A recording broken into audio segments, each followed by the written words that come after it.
मैं सिर्फ 16 वर्ष की थी। मेरे पति बनने वाले माधव की उम्र 30। मेरे और उसके बीच पूरे 14 साल का फासला था। एक ऐसा फासला जो केवल वर्षों का नहीं, बल्कि अनुभवों, शक्ति और इच्छा शक्ति का था।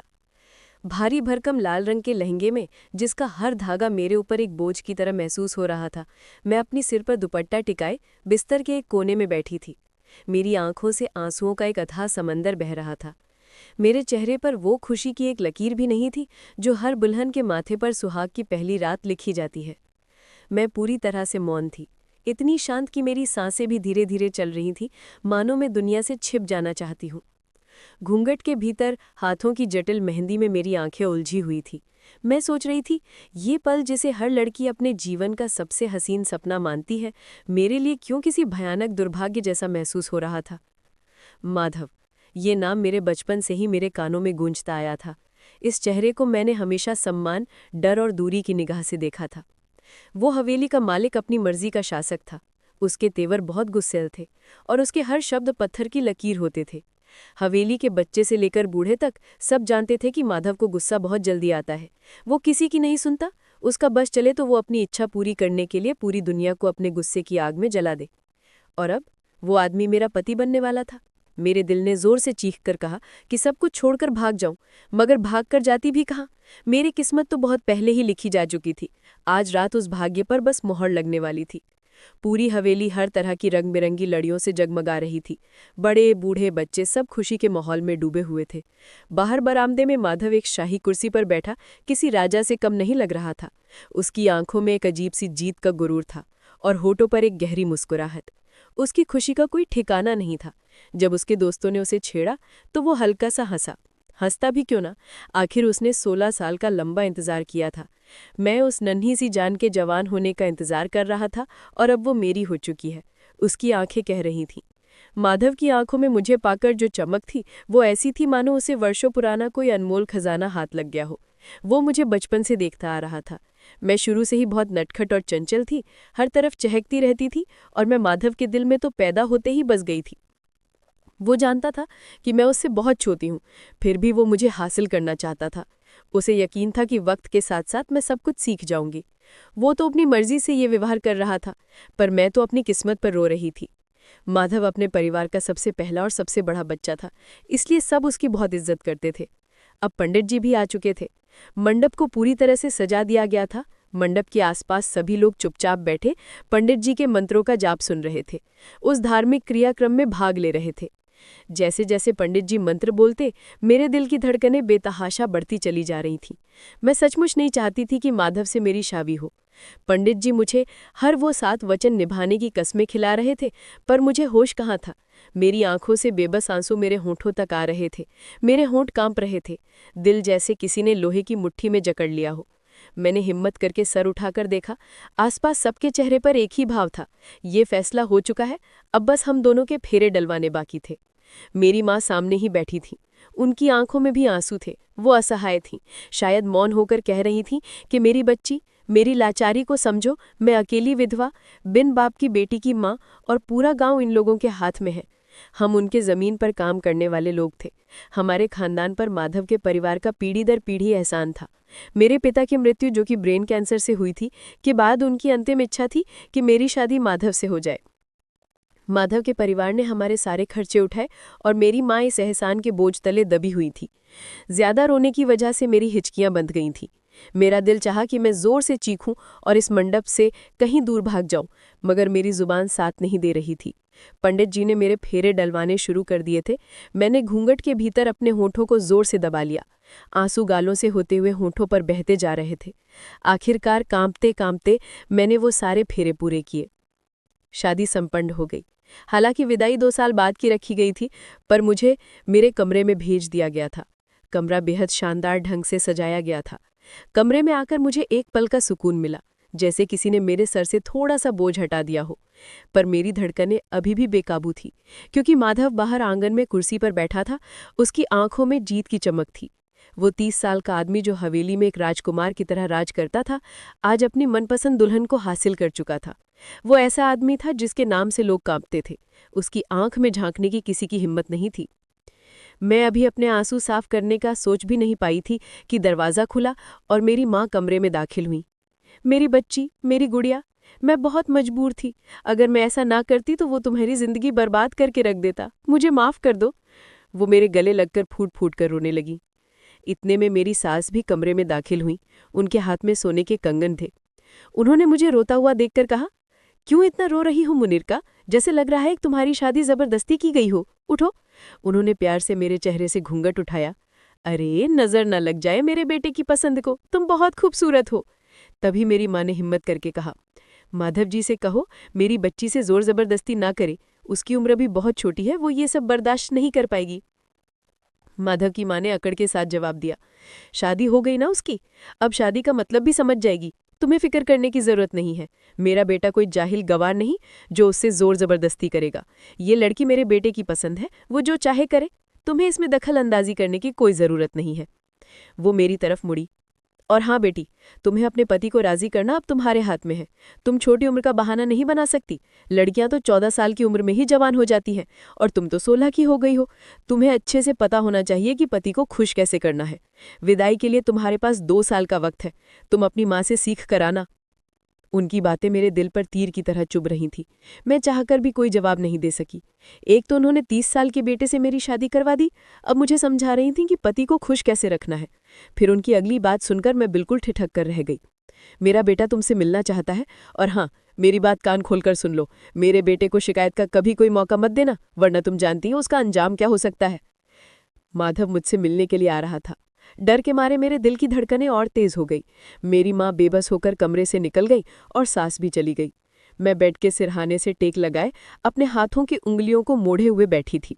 तभी दरवाज़ा खुला। माधव कमरे में दाखिल हुआ। उसके कमरे में आते ही मेरे हाथ पैर सब कांपने लगे थे। उसने आते ही मुझे बड़े प्यार से पुकारा और आकर मेरे पास बैठ गया। मन तो करता है तुम्हें अभी विदा करवा कर ले जाऊं, लेकिन मैंने 16 साल से तुम्हारा इंतजार किया, अब 2 साल में और क्या ही हो जाएगा। वो मुस्कुरा रहा था। मैं चुपचाप बैठी उसकी बातें सुन रही थी। उसने जेब से एक गिफ्ट बॉक्स निकाला और मेरे हाथ में थमा गया। ये इस्तेमाल करने वाली चीज़ है। ये कहकर वो मेरे और करीब आया और मुझे बाहों में जकड़ लिया। मेरी सांस थम सी गई थी। कहाँ उठी मैं? उसके बाद उसने अपने गर्म होठों से मेरे होठों को छुआ। उसकी इस तरह की हरकत से मैं बिल्कुल सुन्न होकर रह गई। उसका गर्म होठ मेरे होठों पर निशान छोड़ गया था। अब तुम इतना मुझसे डर क्यों रही हो? अब तो हम पति पत्नी हैं। तुम्हें मुझसे डरने की कोई ज़रूरत नहीं है। तुम्हें पता है ये शादी मेरे लिए कितनी खास है। पूरे 16 साल मैंने तुम्हारा इंतज़ार किया, बस तुम्हें पाने के लिए। अब तुम मेरे नाम की हो चुकी हो। ये सुनकर मेरी आंखों में आंसू आ गए। मैं हैरान होकर उसकी बातें सुन रही थी। माधव की बातें मुझे सुकून नहीं दे रही थीं, बल्कि एक नए दर्द में डाल रही थी। वो और ज्यादा मेरे करीब हुआ। तुम हमेशा याद रखना, तुम मेरे लिए बहुत ज़रूरी हो। बहुत जल्द तुम्हें अपने घर की मलका बनाऊंगा। मेरे लिए 2 साल किसी जुल्म से कम नहीं। तुम्हें धीरे धीरे सब समझ आ जाएगा। मेरा दिल चाहा कि मैं चीख कर कहूँ कि मैं इस सब के लिए अभी तैयार नहीं हूँ, पर उसके आगे मेरी जुबान नहीं खुल पा रही थी। मैं अब चुप हो गई थी। माधव ने एक पल के लिए मेरी चुप्पी को देखा, फिर अचानक आगे बढ़ा और झुककर मेरे माथे पर गहरा किस किया। मेरी तो सांसें फिर से रुक गई थीं। दिल की धड़कनें कानों में गूंजने लगी थी। हैरानी के मारे मेरी आंखें फैल गई थीं। माधव धीरे से मुस्कुराकर पीछे हट गया। अभी के लिए इतना ही काफी है, और शरारत से बोलता हुआ दरवाजे की तरफ बढ़ गया। बहुत जल्द तुमसे दोबारा मुलाकात होगी मलिका, तुम अपना ख्याल रखना। मैं बिल्कुल सुन्न होकर बैठी रह गई थी। हाथ में उसका दिया हुआ गिफ्ट बॉक्स था। मैंने वो बॉक्स उठाकर धीरे से खोला। अंदर देखा तो एक मोबाइल था जिस पर माधव का नंबर था। उसमें कई सारे मिस कॉल और मैसेज थे, जिन्हें देखकर मैं घबरा गई थी। क्या मुझे अब उससे फ़ोन पर भी बात करनी होगी? इधर माधव मुनीरका के कॉल और मैसेज का इंतज़ार कर रहा था, पर मैंने उससे बात करने की हिम्मत नहीं की। माधव को बहुत गुस्सा आ रहा था। उसने मुनीरका को एक लंबा मैसेज किया जिसमें उसके दिल की सारी बातें थीं, लेकिन मैंने वो मैसेज भी नहीं पढ़ा। माधव का गुस्सा अब 7वें आसमान पर था। उसने मेरी माँ को फ़ोन किया। पता नहीं माँ से क्या कह दिया था। वो जल्दी मेरे कमरे में आई और कहने लगी, मुनीरका, तुमने माधव से बात क्यों नहीं की? वो बहुत गुस्से में है और कह रहा है कि वो आज ही तुम्हें विदा करवा कर ले जाएगा। माँ की बातें सुनकर मैं कांप कर रह गई थी। माँ, आपने उसे मना क्यों नहीं किया? मैं अभी सुहागरात के लिए तैयार नहीं हूँ। हर वक्त उसकी मर्जी नहीं चलेगी। मेरी माँ बेबस थीं। उन्होंने कहा कि माधव किसी की नहीं सुनता और उसने अब तुरंत विदाई का फैसला कर लिया है। उसने कहा है कि वो धूमधाम से विदाई करवा कर ले जाएगा। माधव की माँ ने लाख समझाया, पर माधव कुछ भी सुनने को तैयार नहीं था। उसका एक बार कहना पत्थर की लकीर होता था। मुझे फिर से दुल्हन की तरह सजाया गया। मेरे लाख कोशिश के बावजूद मुझे अपने घर से विदा करके माधव अपने घर ले गया। मैं डरी सहमी उसके भव्य कमरे में बैठी हुई थी। कमरे को बहुत अच्छी तरह से सजाया गया था। फूलों की तेज खुशबू मेरे नाक से टकरा रही थी। कुछ ही पर बीता था कि माधव कमरे में दाखिल हुआ। उसके आते ही मेरे दिल की धड़कनें बहुत तेज हो गई। वो धीरे धीरे मेरे पास आ रहा था। उसकी आंखों में अब कोई सब्र नहीं था। अब मैं और ज्यादा 1 मिनट भी खराब नहीं कर सकता। 16 साल का इंतजार बहुत लंबा था तुम्हें इस कमरे में पाने के लिए, और तुम हो कि उल्टा मुझे ही नखरे दिखा रही हो। अब तुम्हारा एक नखरा भी मैं बर्दाश्त नहीं कर सकता, उसने अपनी भारी आवाज में कहा। तुम मेरी हो, तुम्हारा नाम मेरे साथ जुड़ चुका है। अब तुम्हारा फर्ज बनता है तुम मुझे खुश कर दो। मैं लड़खड़ाती जुबान से कहने लगी, देखो माधव जी, मैं अभी इस सब के लिए तैयार नहीं हूँ। मुझे इस सब के बारे में थोड़ा भी नहीं पता। मैं अभी शादी की जिम्मेदारियों में पड़ना नहीं चाहती। मुझे सुहागरात का मतलब भी नहीं पता, तो मैं कैसे आपको खुश कर सकती हूँ। मेरी हालत को आप समझने की कोशिश करो।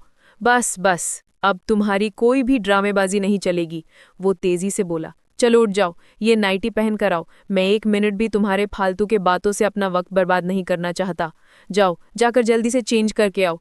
आज तुम्हें सख्त सजा दूंगा। तुम्हारी इतनी हिम्मत कि मेरे इतने मैसेज कॉल के बाद भी तुमने मेरा एक मैसेज कॉल का भी जवाब नहीं दिया। मैं रोने लगी। उस नाइटी को देखकर मेरे हाथ पैर कांप रहे थे। प्लीज मुझे ये नहीं पहनना, मुझे बहुत शर्म आती है, मैं नहीं पहन सकती। तो कोई बात नहीं, वो एक क्रूर मुस्कान के साथ मेरे करीब आया। मैं पहना देता हूँ, पति हूं तुम्हारा।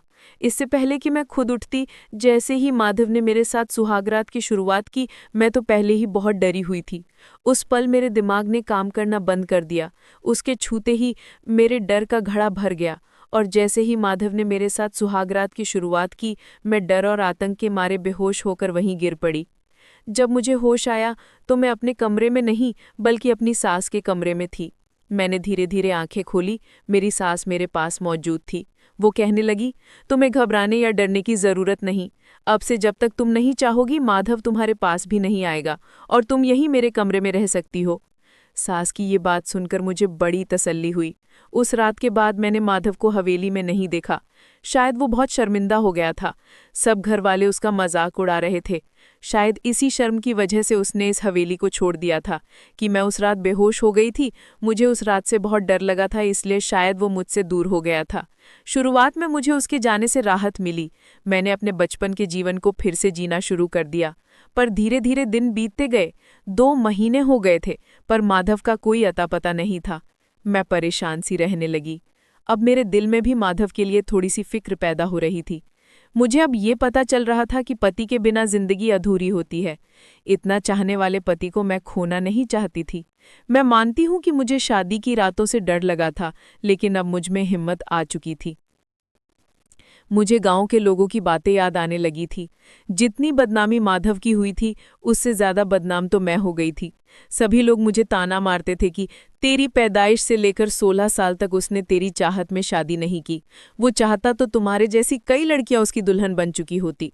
उसने सिर्फ तुमसे प्यार किया था। उस रात उसका प्यार ज्यादा ही रंग ले आई थी, इसलिए तुम बेहोश हो गई थी। ये सब सुन सुनकर मुझे खुद में शर्म महसूस होने लगी थी।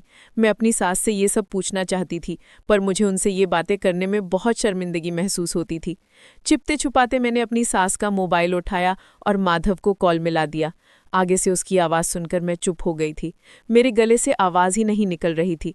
घबराते हुए मैंने फ़ोन बंद कर दिया। शर्माते शर्माते मैंने अपनी सास से बात की। मैंने उनसे कहा कि वो माधव को हवेली में बुलाएं। मैं उनकी दुल्हन बनकर उनके सीने में छुपना चाहती हूँ। मैं माधव से पूरे हक से मिलना चाहती हूँ। जब ये बात मैंने अपनी सास को कही तो वो बहुत खुश हो गई और तुरंत माधव को कॉल करने लगी। जब मेरी सास ने ये बात कही तो माधव भी शायद खुश हो गया था। अब मुझे अपने अंदर की शक्ति का एहसास हुआ। मैं अब पूरे हक से उसके कमरे में माधव का इंतजार करते हुए बैठी हुई थी। रात के 2 बज रहे थे। माधव कमरे में दाखिल हुआ। मैं उसे पूरे 2 महीने के बाद देख रही थी। उसकी आंखों में एक नई चमक थी, जिसमें अब कोई गुरूर नहीं, बल्कि अथाह प्यार और राहत थी। मैंने उठकर उसके पैर छुए। वो मुस्कुराकर मेरे सर पर हाथ रखकर मुझे आशीर्वाद दिया। उसने मुझे प्यार से उठाया और अपने सीने से लगा लिया। मैंने अब सारे डर को हटा दिया था। मैंने उसे अपना लिया था। इतने सालों की इच्छाओं को आज वो पूरे हक से ले रहा था और मैं भी दिल के डर को हटाकर माधव की हो चुकी थी। 16 साल का इंतजार करने वाले पति की मोहब्बत आज रंग ले आई थी। माधव मुझे बहुत चाहता था और मैं दुनिया की सबसे खुशकिस्मत औरत थी जिसका पति इतना प्यार करता है। 1 साल के बाद मैंने माधव के बच्चे को जन्म दिया, जो कि लड़का था और बिल्कुल माधव जैसा दिखता था। मेरी और माधव की जिंदगी प्यार और खुशियों से भर गई थी।